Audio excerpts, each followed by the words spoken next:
Well, hey there, boys and girls, and welcome to another episode of Luthorville. This episode is going to be a bit of a tiny house user manual. I'm going to go over all of the features and all of the functions of this tiny house that I designed called Galatea Meridian. The house was actually built in Nashville, no, excuse me, not Nashville, in Collierville, Tennessee by Tennessee Tiny Homes. And this video is going to show you, starting from the outside, all the features that I designed into it. Then we'll move into the inside and I'll show you how everything functions in there. Because this tiny house is a fifth wheel toy hauler, a lot of people can't comprehend the toy hauler aspect. So this is some older footage of me moving the tiny house to my property in the desert, and you can see how the toy hauler aspect of the tiny house works. So on the porch, you can actually keep a motorcycle. And this also shows that you do need a very large vehicle. I had a Ram 5500 in order to tow a tiny house that was this large.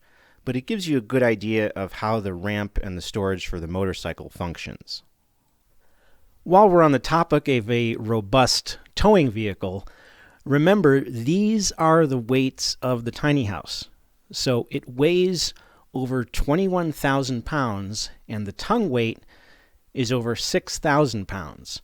So you cannot tow this with like a Ford F-150 or a Ram 1500. You need a much more powerful towing vehicle. You don't want to be this guy, okay? That's very dangerous and you're going to seriously damage your truck. So use the proper vehicle. Giving a general overview of the house and the design, the reason it looks this way is because I really wanted kind of a rustic cabin sort of look. But I also really like things that are very sleek and modern. And so that's why there's this combination of wood along with the metal sort of siding. Notice the windows, right? The windows are actually mounted very high.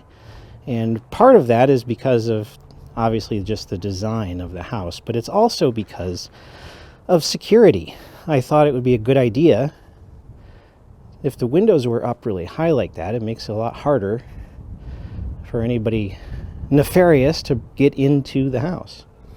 And you'll also notice that the door is up kind of high and you've got this staircase right here.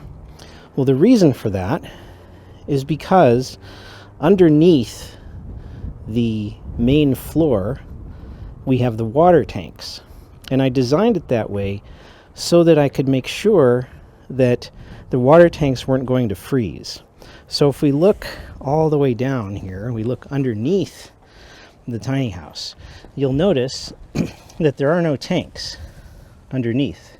Right underneath, we just have the corrugated metal, which seals up the whole interior. So above this, we have insulation, and then above that insulation, we have the water tanks.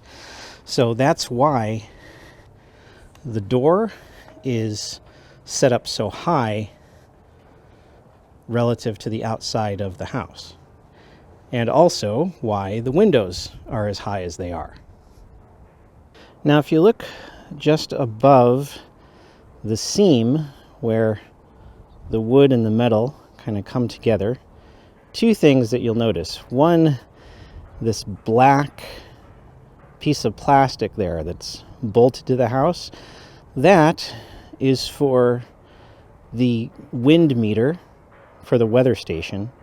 And you also notice there is a little dent there in the metal, and I honestly have no idea where that came from. I think that dent may have happened when I was driving the house through Acton at the RV park, there was a pretty low-lying tree, and I think that's what it's from, but I don't really know for sure. Now, this mount right here, this one is for the 4G booster antenna. So that bolts there, and then you can run the wire all the way down to the front, and I'll show you a little bit later where the wire enters into the tiny house. Here is what the wind sensor looks like when it's actually attached to the house. And if you look over on the right-hand side of the frame there, you can just barely see the 4G booster antenna. And here's another wider shot of the tiny house out in the desert with the wind sensor and the antenna mounted in place. If you lift up this arm and you start to crank it, that makes this bottom section right here, that makes that raise and lower. Now, it's set to the highest point right now. It can't go any higher than this, so that's kind of where you're at. But that's what that lever, this lever right here does. And then right here, this wire that's wrapped around, that is your your 7-way RV plug that runs the lights and it runs the brakes on the trailer. And then right here, of course, we have our safety chains, and we have 2 of those. So there's that one there, and then there's this one here for the other side. And then there's also this cable right here. This is the breakaway cable, which will activate the brakes automatically if the trailer were to come detached from your tow vehicle. And the way that I use that is right here on the end loop. I just basically attach this with like a zip tie, like a plastic zip tie, to the tow vehicle. And that way, if it comes apart, the tie would break and it would activate the brake system. And then finally, this right here is the latch which locks the hitch onto the ball of the tow vehicle. Okay, so it's in the up position right now, and when you actually attach this to a vehicle, a plate that's in here will slide over, and then you simply turn this, and that drops that pin down like that, and then you rotate it back and kind of locks it in place. The final piece of the gooseneck that I should point out is this right here. So this is just a set screw, and that set screw controls this bottom section, and it tightens it down so that it can't move. If you look at the jacks, you'll notice I have these white lines that are marked here. If you're on perfectly flat ground, these 2 white marks tell you exactly where to stop the jacks. This lever right here, this lever, you pull that to release the bottom foot, and that'll pop up inside, and it's spring loaded. So you can see right here there's this warning sign to keep your fingers away from that, because it does pop up really hard and fast, so got to be careful of that. But you can see right here I painted this white line to know that this is where I want this to be, the foot part to be, when the trailer is level. And then same with this line here and right here. That indicates how far to crank the legs up and down. And if we move over to the other side of the trailer, you can actually see the crank that I'm talking about. So on this side, on this leg, we have the exact same marks, right? And here is the crank arm. So the way that this works is you have to pick this up right here, right? And you kind of just push it in, and there it's sort of locked in place. And the pressure as you turn it is against this bolt, right? And so you just take this crank arm and you start cranking it to move the legs up and down. Okay, and you can see right here, I also marked this with an arrow pointing up. So what that means is it doesn't put the trailer up, it puts the legs up, right? So in other words, if you want to retract the legs, you turn this rod in a clockwise rotation because you want you're pulling the legs upward, right? And that's this section right here. So this will go up. So when you first attach this trailer, we're going to assume that it's probably going to be too low right now, right? So you're going to want to extend these legs downward, which means that you would turn this counterclockwise, right? Because that would be pushing the legs down and raising the trailer. By the way, I need to give thanks to my grade school friend, Ken Rohr, who actually sent me for free this ratchet crank arm because he saw one of my older videos where I was raising and lowering the trailer, and he happens to work at a company where they build these things. So it was kind of cool to have a friend that I knew from the second grade send me something like that. When you're using the crank arm, this lever right here, this toggles back and forth, so it allows you to switch from, cranking the thing clockwise or counterclockwise. So, like right now, it's set for going in a clockwise position, right? And then you would push it up and crank it this way. And as you crank it this way, you can see how it clicks. So it only allows you to rotate it in one position, or in one direction rather. And then if you want to rotate it in the other direction, you simply switch this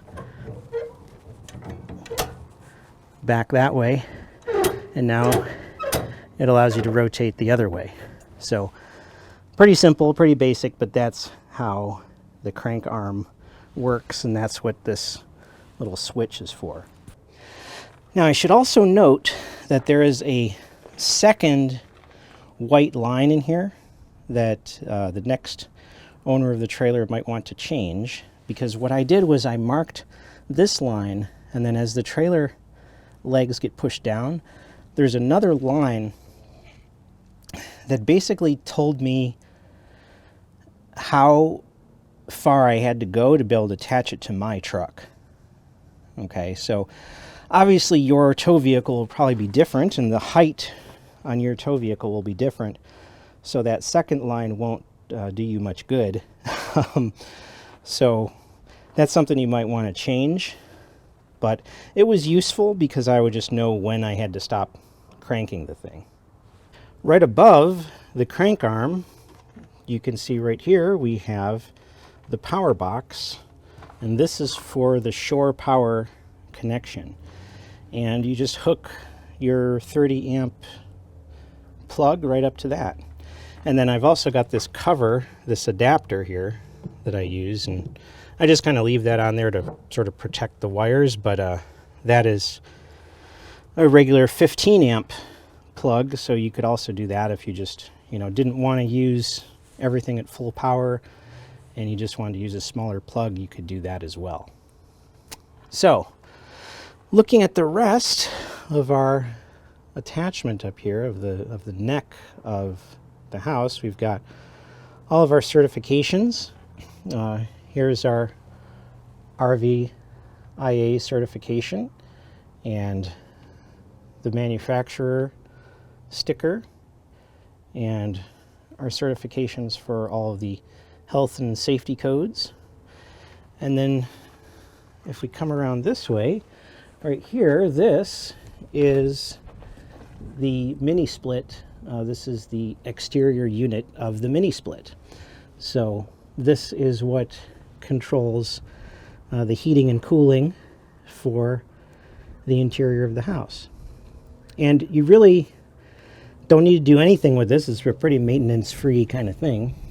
But I will show you right here the cabling that goes into the house. If I can zoom in on this, I kind of get up here and we'll look down at it. So this spot right here, when I talked earlier about the antenna wire, this is where it goes. So you kind of just slip it in there and you fish it through to the interior, and you can hook it up to the amplifier for the internet connection. And again, I'll show you on the inside where that comes out. But finally, the last thing to show you is, of course, this right here. We have a storage box which can be locked, and inside the box right now, all I have is the what do you call it? The hose. I have like a garden hose that I used for draining the Greywater tank. So that's what we have in there. The Greywater tank hose, and right there is another crank handle for raising and lowering the jacks in the front of the trailer. So looking here at the window, I want to show you something very, very strange. So if you look closely, you notice there's this bit of tape that I have right there. And there's also some on the other side here. If we kind of pan down, look at the other side of the window, you can see that there's some just Scotch tape that I have. The reason for that is because out in the desert, I actually had bees that found those little holes and were flying in and out and apparently trying to make a hive inside the walls of the tiny house. So I just covered them up with some tape, and that solved the problem. And here, as we get to the top of the tiny house, we can see the solar panels. We have 6 solar panels that go across the entire, well, not the entire roof, but but a good portion of the roof. And you'll also notice that there are this kind of mesh screen around the solar panels. That is to keep the birds out of the bottom of the solar panels, because they were trying to nest down there. So there you go. There's a good view of the solar panels. Coming down the driver's side of the house, one of the first unusual things that you'll notice is this bit of kind of white plastic conduit here. And that actually serves multiple purposes. So if we look up at the top, this part right here, that is the wiring for the solar panels, okay? So the solar panel wiring gets fished down through that. But at about this point, there's another thing that's in there, which is the tubing for the Minisplit. Now, the Minisplit, because it has refrigeration and heating, it produces condensation, and that condensation has to go somewhere. So that's what this thing is right here at the bottom. This little bit of pipe that comes out is where the water drips out for the condensation valve. So when I first got the tiny house, this was just a piece of plastic tubing that came down here. And in the sun, you know, the tubing ended up getting brittle and falling apart. And believe it or not, I actually had a rodent, I believe it was just a little mouse, actually got into the tiny house this way once. He was so desperate for water. I have no idea to this day how he did it, but I suspect that he might have just jumped up onto that footrest, and then somehow climbed up and gotten onto, this section right here of the rub rail, and he actually crawled in to the tiny house that way. So because of that, I made some major modifications where I now have this metal tube instead of plastic, and I also stuffed this whole inside. If you take this plate off, there's a heck of a lot of steel wool inside there to make sure that rodents never get in that way again. Here's an older clip of the conduit, and you can see the drain pipe down at the bottom for the condensation, and you can see how it was just a plastic tube, and that tube is what eventually deteriorated and got chewed up by a mouse. Now, if we take a walk down from that relief valve, you'll notice two other things on this side of the trailer. So the first thing of note is this right here, this little water spigot. Now, of course, this kind of looks like a spigot that you would have on your house for a garden hose or something, right? But it's actually the exact opposite. This is the water intake valve for your water tanks, okay? So you obviously need to take this little cap off of here, and then you would open this valve up and just hook up a regular garden hose, and you can fill up your water tanks. This right here is your exhaust vent for the composting toilet, okay? And the thing about this is that it actually does have a very fine mesh screen on the inside. If you actually take this cap off, there's a very fine mesh screen in there, so insects and things can't fly in to the house that way. If we come down here and look at the sort of bumper of the trailer, first you'll notice the two little silver lights. These are for your license plate.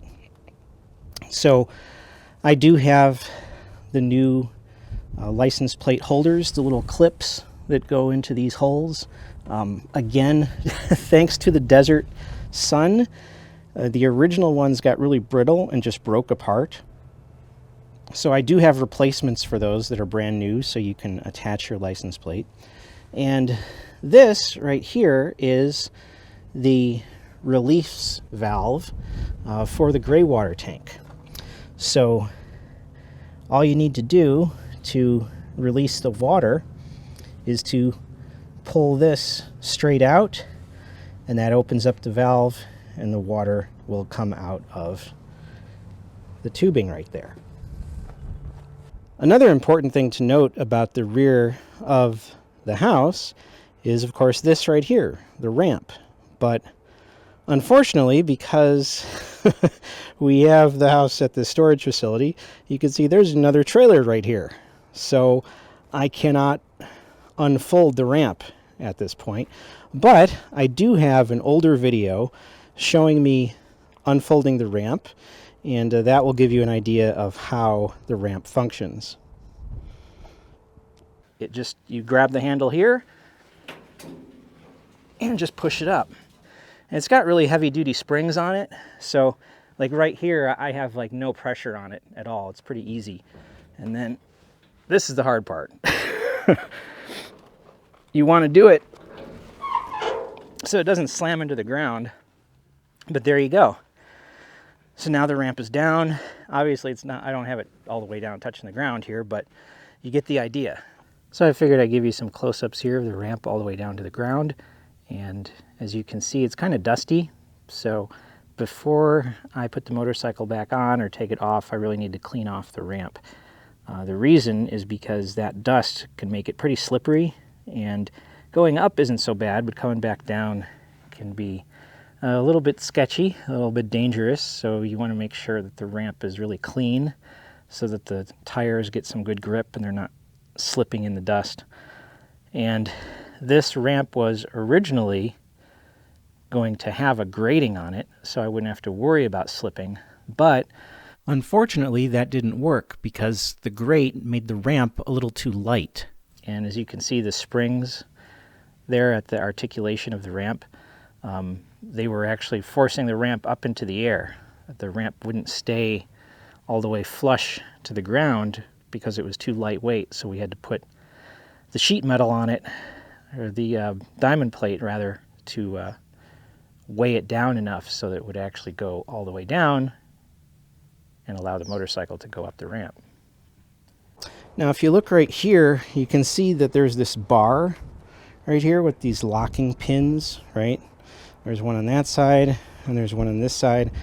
That is what locks the ramp into position so that it can't accidentally unfold while you're cruising down the road. Okay, so all you do to remove this is you take the bottom of this pin and you fold it like that, and it just slides out. Do the same thing on the other side, and then you just grab the bar and pull it off. So that is all there is to locking the bar into position, thereby locking the ramp down so that it doesn't move. Taking a closer look at the tires, you can see, they're in pretty darn good shape. I would suggest that you might want to get these things replaced before driving the trailer too far, because the tires are about 6 years old.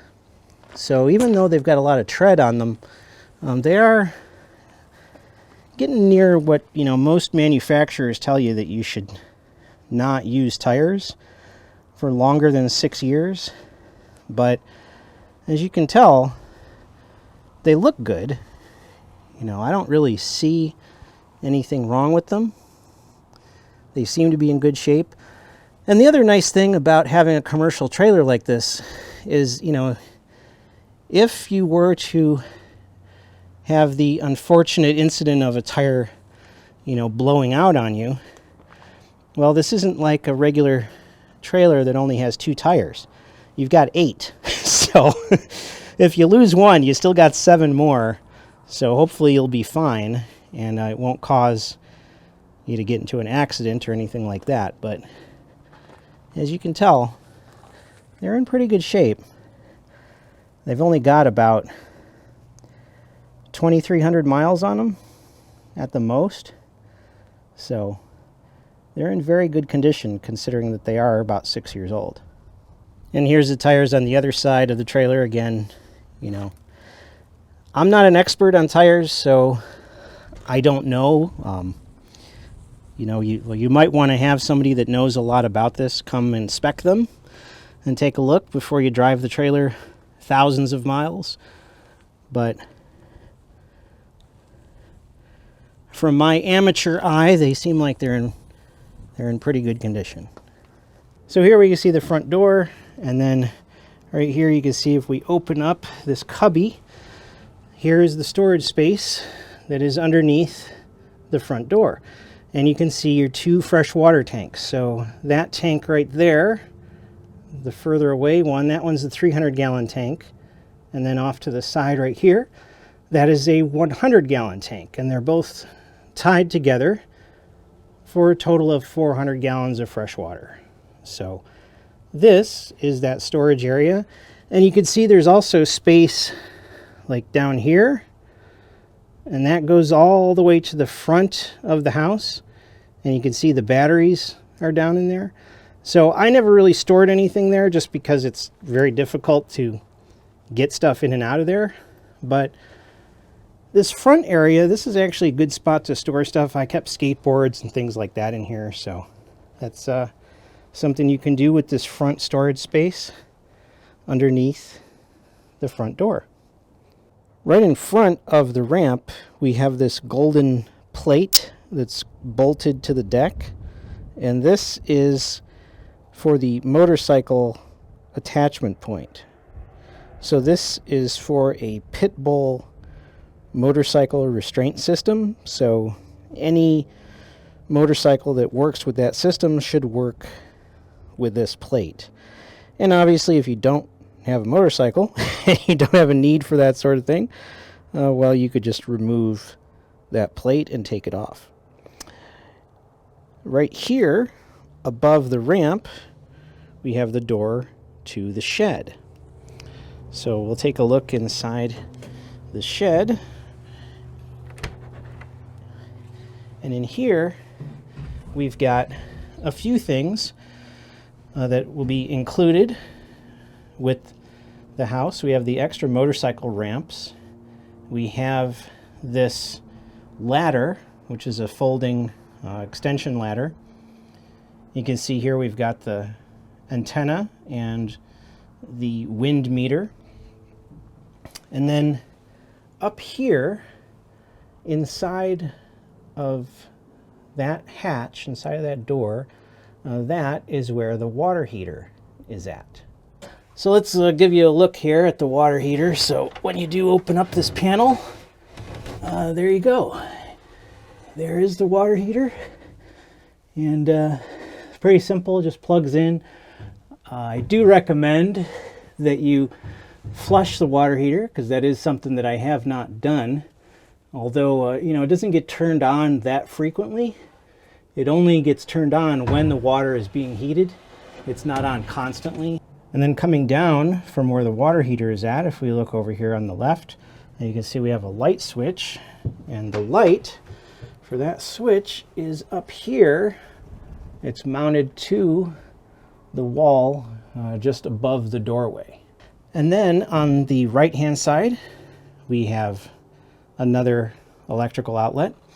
And then down here, we have the hatch, which allows you to open up the first valve for the Greywater tank and to drain that tank.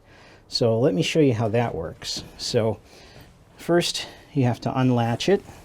All right, you just do the latch right here. And then there's a piece of insulation right there that's just kind of sitting there. And you can just kind of grab the top of it and pull it out as this big brick, right? And then on the inside, you can see right there, there's this pipe, right? And there's that lever right there, that little valve. And that is how you drain the Greywater tank. So you open up this valve first, and then you open up the valve that's down by the rear of the trailer. And if you look over here on the side, you can see that right there with the channel 3 written on it. That is one of the weather monitors. And the reason that I put it in here is to make sure that I don't have to worry about any of this stuff freezing. I'll be able to read the temperature inside of the Greywater tank area. If we can kind of zoom in, and you can see that green strip right there, that is the sensor that lets us know how much water is in the Greywater tank. If you look at the pipe that comes out of the Greywater tank, you can see there's that kind of putty that's wrapped around the bottom of the pipe. That is some JB weld they had to put in there, because the only plumbing issue I ever had is that this thing did leak after about a year or so. So I had to put the JB weld on there to repair the leak, but it's been fine ever since and haven't had any problems at all. So if we look up here at the ceiling of the porch, you can see in the corner over there, there's another sensor. And that again is a sensor for the weather system. So it monitors the outside temperature. And you're supposed to put these sensors in places that are shaded so that they don't get misreadings because of direct sunlight. So that's why it's kind of tucked away in that little corner. And then if we kind of come back and look at the roof, you can see we have a light and a vent, and then we have another light right there. So 2 porch lights, and that vent is actually blocked off. That was kind of a mistake in the building of the house. I I wanted the bathroom to have a vent in it, and the builder decided to vent the bathroom into the roof, but he did not put any kind of conduit inside. So that would mean that all of that steamy air would just kind of collect between the rafters in the roof. So this is intended to be the exhaust vent, but of course it's really not going to work because, like I said, there's no metal conduit. It's just the wood. So if you look closely, you can see that the panels of that vent are actually sealed up because I didn't want to risk getting mold and things like that in the roof. So that vent is actually not used at all. So if we come around to the front door, I think the last thing to really show off on the outside of the house is this, the locks. Now the locks are very relevant because they are very, very expensive. They're really good quality locks. I would suggest for the next owner, do not change the locks. That's something that, of course, everybody does when they buy a new house, but in this case, the bottom lock, I believe, was about $140, and the top lock was around $200, and they're very specialized locks that you can only get the keys duplicated from the place where the locks were purchased. So the next owner will receive the proper identification to allow them to get new keys if they want. But yeah, don't get rid of these because you're probably not going to find anything on the market that's better than these Abloy locks. Well, just like we did with the outside of the house, let's start on the inside with kind of a general overview tour of what the whole thing looks like. So, as you can see, as soon as you come in the door, the entire tiny house is visible pretty much from the doorway. Now, when I designed this place, I knew that it was going to be pretty small inside. You know, we're going to have these low ceilings because of the water tanks underneath the floor, and I was worried that it would feel really cramped. So, in order to make it feel more spacious, I designed it so the entire thing is just one big room. And it really worked. I felt incredibly comfortable in here. It's got a very cozy kind of feeling to it. So let's start down at the far end of the tiny house and go over all the details. This part of the tiny house is the part that is actually over the gooseneck. And this was the bedroom area. So right there on the wall, you can see we have a mount for a flat screen television. I actually had a 42-inch television mounted to that. And you can also see we've got a couple of dressers. And these dressers are just cloth drawers. And the reason that I did that was because I was just trying to save weight. You know, the entire tiny house is pretty heavy. So one of the things I was constantly trying to do was cut down on the weight as much as possible. Now, if you look up along the edges of the ceiling here, you can see I have all these speaker wires because I did have a surround sound system. At first, I was going to remove all of this because I figured the next owner isn't going to necessarily want it. But then I thought, nah, you know what?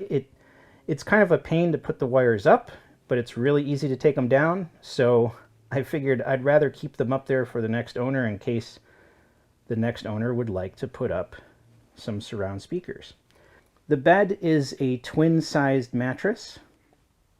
And if you want, you can put a much larger mattress in here. I did actually have a queen-size mattress originally. But of course, if you put in a queen-size mattress, that means you can't have as much storage space here with the cabinets.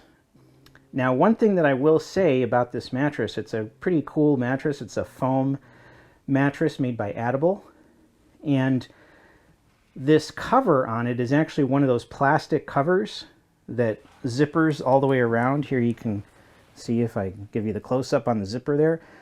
So I know it could be kind of gross to use somebody else's mattress. Nobody ever wants to do that, but this mattress has been completely sealed in this plastic ever since it was bought brand new. So technically, the mattress itself is still going to be in really good shape because, you know, you've never had any sweat or dead skin, and all the grossness that ends up in a mattress isn't in here. So here are the sheets that have never been used. I had an extra pair of sheets for the mattress, so these are brand new. So again, if you decide you want to stick with a twin bed, you're all set. This thing right here at the foot of the bed is just a little storage cabinet. So if we take this off and look inside, see it's just an empty little storage cabinet. And again, this is just made of fabric, so it's very lightweight. Here is the light switch for the overhead light. So you'll notice on the ceiling, right there, we have 2 LED lights, and those are controlled by that light switch. Next, we've got the step right here. You can see it's just one step, and there are obviously handles and latches on it. Underneath this is where your battery bank is and all the stuff for your solar power system. This fan is a nice little box fan to have. It's great for, you know, those hot summer nights. It fits in the windows really well. Above right here, I put this piping in to just use as a clothes rack. So you can just hang clothes off of that. And I had a few jackets hanging off of that thing. This black thing on the wall, that is your internal antenna for the 4G booster.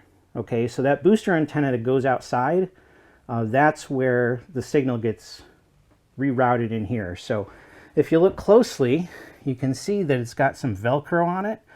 So what I would do is I would take my 4G hotspot and I would literally just stick it on that antenna in order to get the signal boost. So that wire comes down here right next to the mattress, and then you can see it kind of fishes down through the side. And I'll show you all that stuff in a little bit. Next, we have this. So right here, this light switch, you can see it says heater on it. This is the switch that controls the power to the water heater, okay? So because the water heater draws a heck of a lot of energy, and it's not something that can constantly be run off of the batteries, you can turn it on and off using that switch, okay? So that's why I was saying earlier that you only turn the water heater on when you're ready to heat the water. Otherwise, it's turned off all the time. Right here, we have a standard circuit breaker, and I have everything labeled for you very nicely, so you know where all the switches correspond. And if we open up the door panel, you'll notice that I actually have a couple of them turned off. I have the water heater is turned off, and the Minisplit is also turned off. And the reason I did that is because, again, it's just, they're a very large power draw, and I just didn't want to take a chance of them turning on accidentally in some way, especially as I'm showing off the tiny house to people. So the Minisplit and the water heater are also turned off at the circuit breaker. And I guess I should also include the Minisplit itself. For those of you who aren't familiar, this is a Minisplit, and this provides both heating and cooling. And when the thing is turned on, this little panel right here, this thing opens up, and that's where the air comes out of for heating and cooling of the tiny house. The next thing we'll talk about is the solar power system. So if we look more closely at these little devices right here, this is the monitor for your solar power and the batteries. So it tells you the percentage of how much the batteries are charged, and you can cycle through all kinds of features in there.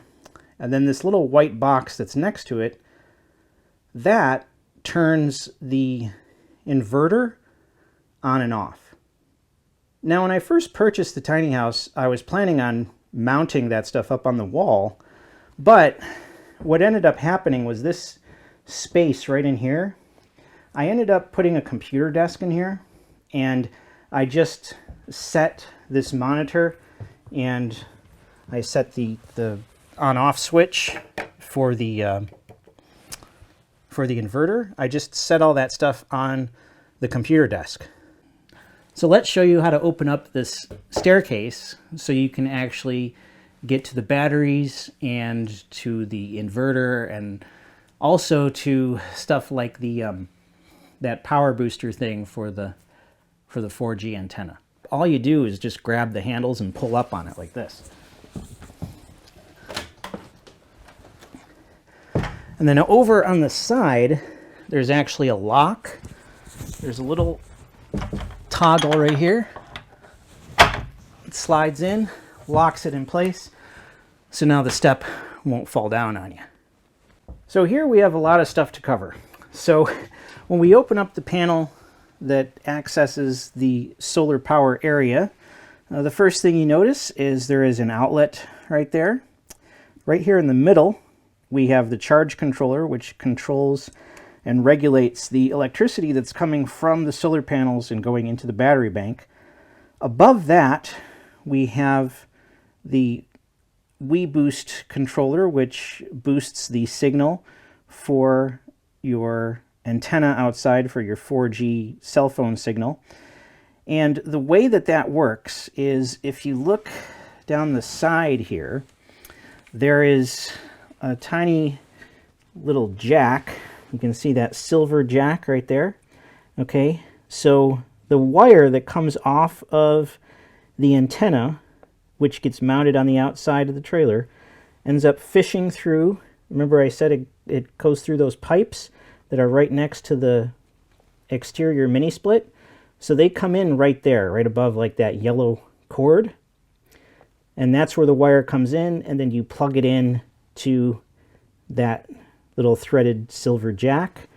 And then when you plug in the WeBoost, which is a part of this right here, this black cord, when you plug that in, that's all you got to do. You just turn it on, and it automatically sends the boosted signal up to this antenna. Okay, so that's how that works. Then, if we look back down into here, we can see our battery bank. There is a bank of 8 batteries, and they are all wired together, I believe, in series parallel. And I highly, highly recommend that you replace these. This battery bank is pretty much at the end of its life. There is enough power to like run the overhead lights and things like that, but there is definitely not enough juice to be running the mini split or the water heater or all that kind of stuff. Now the last thing that I'll show you is right here on this side. You notice there are these 2 boxes. One says solar and one says shore. So this is how you switch between shore power and solar power. These are called fused disconnect boxes, and when you open up the box, there's a physical fuse inside there that you got to switch back and forth. Now, let me try to show you how that works, but this is going to be very difficult to do with one hand as I'm trying to hold the camera. So, all right. The thing is, you got to do this blind. You can't see what you're doing, because when you open up the door, it completely blocks your vision of the actual fuse. So let me reach in here and kind of show you. And the camera can't even focus because it's too dark. But, okay. See, so when you open up this door, now I can get to the fuse. All right, and I'll reach inside, find that. So here it is. That's what the fuse looks like. So you only have one of these, okay? So that way it's impossible to have the power coming from both the solar and the shore at the same time. So you can't like short anything out or blow anything up. So, but like I said, it's a bit of a challenge to take this out and to reinsert it because you can't really see what you're doing when you do it. So it takes a little practice to switch the fuse disconnect fuse, but you'll get the hang of it, just like I did. Let me explain the process step by step.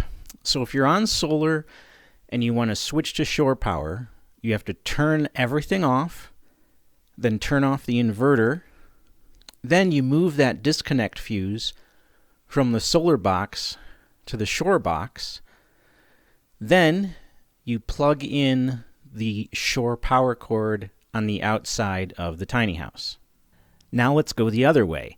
Let's say you're running on shore power and you want to switch back to the solar panels. Again, turn off every single electrical device in the house. Then unplug the shore power cord from the outside of the trailer. Then you move the disconnect fuse from the shore power box to the solar box. Then you turn the inverter back on. And in case it's not obvious from those instructions, you only run the inverter when you're using solar power, not when you're on shore power. When you're on shore power, the inverter should be off. So there you go. That covers everything that you need to know about all the stuff that's in there. And one more thing I could add, let's drop the camera in and I'll let you see the other side here. So if we look around this way, right there, you can see that's your inverter, okay? And then next to the inverter, you see there's another fuse disconnect box. That box is what controls all the wiring that comes in from the solar panels. Okay, so that huge bundle of wires from the solar panels, those come into this disconnect box, and then that turns it into two wires, which ends up being these this orange wire right here. That's your positive and negative into the charge controller. Okay, so when you do change out these batteries, when you put in like a new battery system, one of the first things that you're going to want to do is, I'd suggest doing it at night so that you have a minimal amount of electricity coming in through the solar panels. And then you're going to want to go to that fuse disconnect box and take the fuse out. So that way you assure that there's absolutely no power coming into this charge controller before you start to swap the batteries out. Next, we'll focus on this side of the tiny house, where we've basically just got a bunch of bookshelves. And they're really nice bookshelves, solid wood, made in the USA. These aren't particle board junk or anything. These are really cool bookshelves. They are bolted to the wall so that they're not going to move around when you actually transport the tiny house anywhere.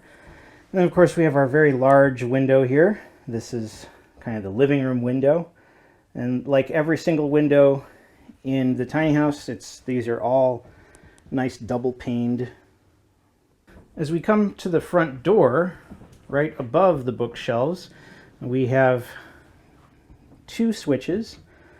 So this lets you know they're both labeled for which lights they control. So one controls the porch lights and one controls the overhead lights.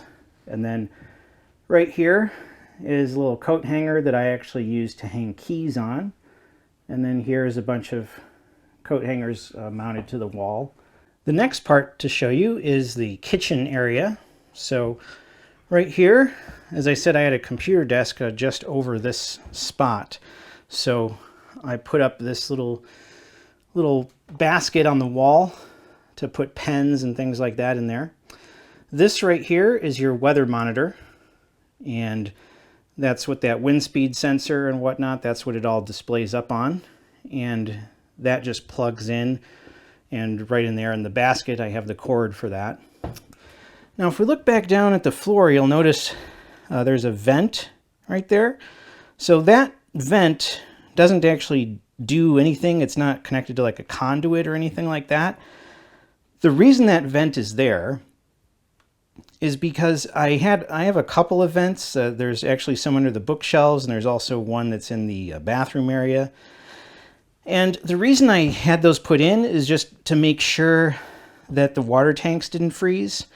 I wanted to make sure that there was a little bit of air circulation from underneath the floor. So those are really just holes cut in the floor with a vent over it.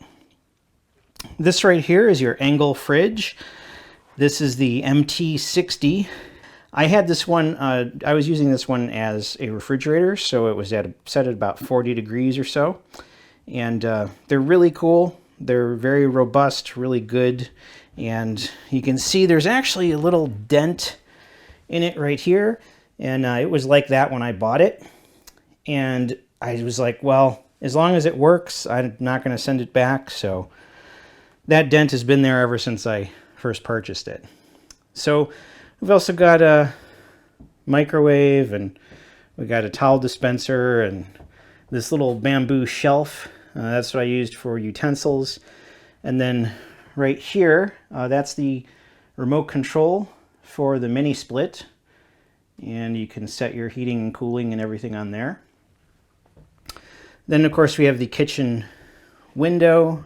We have the kitchen sink, just a standard stainless steel. Up above, I have these baskets that are bolted to the wall to, again, just hold things for the kitchen. Once again, this was done just to save weight. You know, I didn't want to put in more wooden cabinets or anything like that. So the baskets work really nice because they're very lightweight and they can still hold a lot of stuff. And then on the other side of the sink, we have the angle MT35, and this is the one that I used as a freezer. So we have both of those. We have the shelving, and then the last thing to show you is underneath the sink. This is where we have a couple of things in here. First of all, we have the monitor for the water tanks. If we kind of zoom in here, you can see that right there, the little tank monitor, right? Now the way that this works is you just hit these various buttons. So the BAT button shows you the battery charge. Fresh shows you the percentage of water in the freshwater tank. Gray shows the percentage of water in the Greywater tank. And then galley and black, those don't do anything because those aren't actually hooked up. So it's really just the first three buttons that you use. Now, I should note here on the freshwater tank, like we're at 25%, okay? Never let that get lower than 14%. Because if you do, that's when you start to suck air into the water pump. And of course, that's not good for the water pump. So the lowest that should ever get is 14. I usually would try to let it get no lower than about 18%. And I'd always make sure I fill it up after that. Now, you remember when I said that there's that outlet, or inlet rather, on the outside of the trailer? Okay, that is this second pipe here. This smaller pipe, okay? That pipe, if we can get in here and look, I hope there's going to be enough light to see what's going on. But my body is blocking a lot of the light, so let me try to flip this around and see if we can see in there. So that valve right there, you have to open up in order to let water into the tanks. So you'd open up the outside valve and you open up that one. And then you can also see, when we look down in here, you can see your water pump is right down in there, right? So that's where the water pump is at. So those pumps are really good and they have a really good reputation, so it should last you forever. And then this piece of wood here that just slides over and covers that up. So there you go. That is everything that is underneath the sink. And our final piece of the interior, of course, is the bathroom. So the bathroom used to have a door. When the tiny house was first built, there was a door on the bathroom. But I realized, you know what? If I'm staying in the house and I'm all by myself, there's really no reason for me to have a door. And also the door opened up this way, right? And it hit against the kitchen sink. So I didn't have room to put the freezer in there. And I also couldn't have put this other extra piece of shelving up. So I removed the door, put up the shelf, and then put the freezer in that spot. So here you can see we have a little bamboo rack that again has some mesh wire baskets on it. And again, the rack itself is bolted to the wall. The mesh baskets aren't, those are just loose, but the bamboo thing is bolted to the wall so it doesn't move. And then we have our little sink.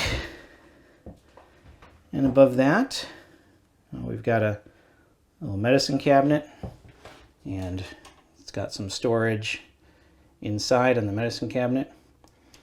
And those two little bolts that are sitting right there, those are extra bolts for this right here, which is your composting toilet. So here we can see the old toilet right there, and here's the new one, still in the packaging. And again, this is a brand new composting toilet. It's never been used. So this is the one thing with the house, it does have a warranty. There's a 5-year warranty on the brand new toilet. You can see right there, we've got a little toilet paper dispenser, and we have the bathtub with a shower. So we got a full-size bathtub, full-size shower. Right back here on this wall, we have a towel rack. And this right here, this vent is blocked off. As I mentioned earlier, this is the vent that vents out to the porch. And I just thought that was a really bad idea. So if you pull the vent down, it's just kind of a spring-loaded thing, and you can pull this thing down. And it's actually plugged into an outlet. So all I did was unplug it, so now that fan doesn't operate.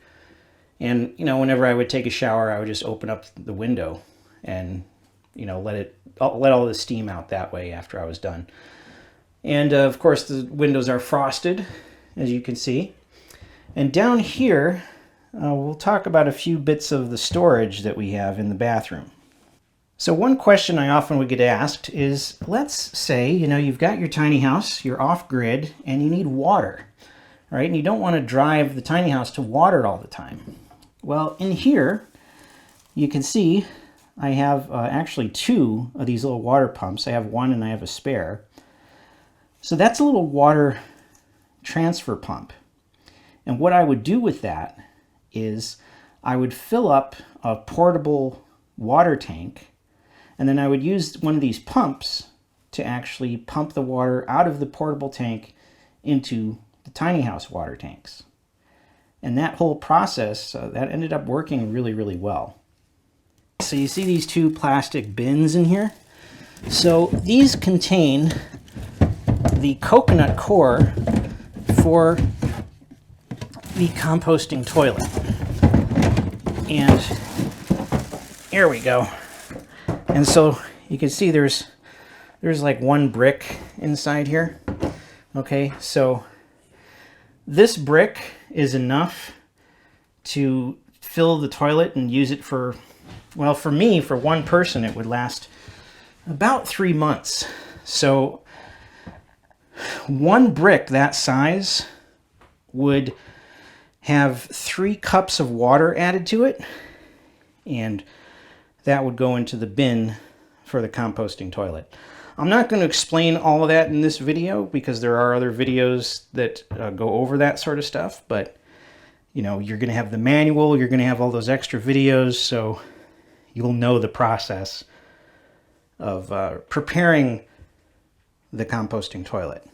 Finally, underneath the sink here, we've got all the extra stuff that you need for your water, right? So we have these hoses in here, and these are rated to use drinking water. You know, they're not like regular garden hoses. And we've also got these 2 filters. And then in this box right here is that inflatable water tank. So the process that I would use to actually get the water is I would go to, let's say, an RV park. I'd take these hoses and I'd hook them up to the water tank, which I would have on the flatbed of my truck.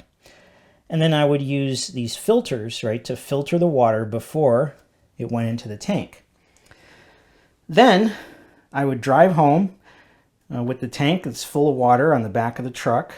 And when I got home, I would use one of these pumps, right, one of these water pumps, and I would use that to get the water out of the tank, out of, you know, this tank right here, or this inflatable tank, and get that into the tiny house. And again, I would actually put the filters on.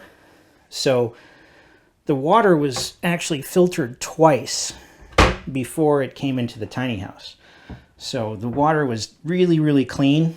And I'd also typically add a little bit of bleach to the water just to make sure. So all the water in the freshwater tanks is pretty spotless.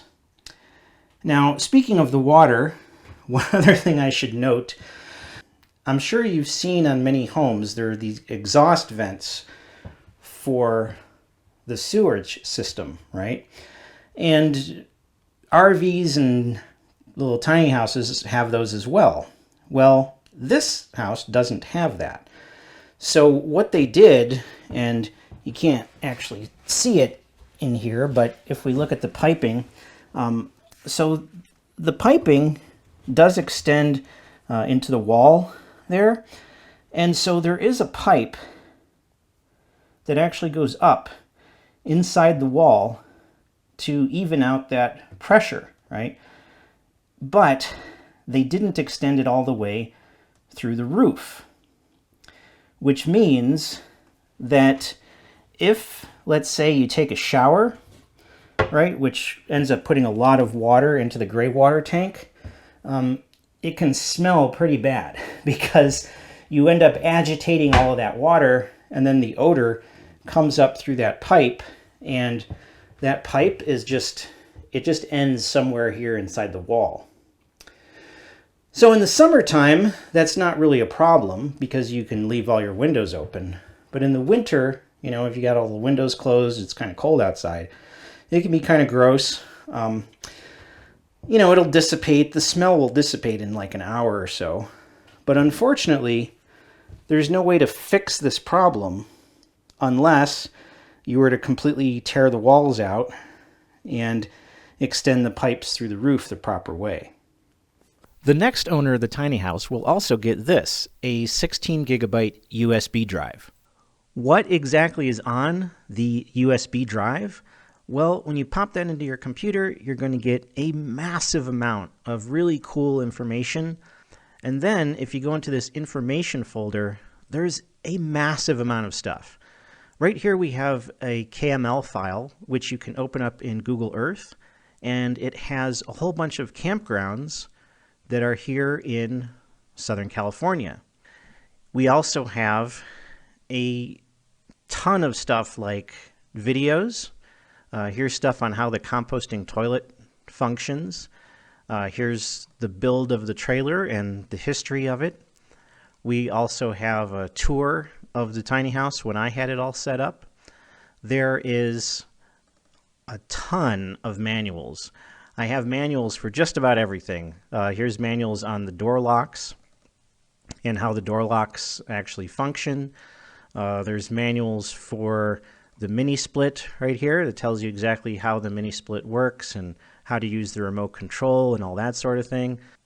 So you have a massive amount of stuff when it comes to that. Then when we look at photos, this is pretty cool. And here we have photos of the build process.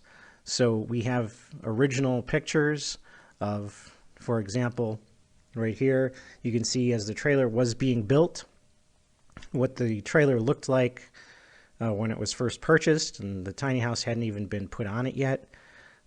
There's all kinds of notes on things, and you can see here all the water tanks right there. You can see the water tanks and the plumbing. You can see the insulation that's in the floor.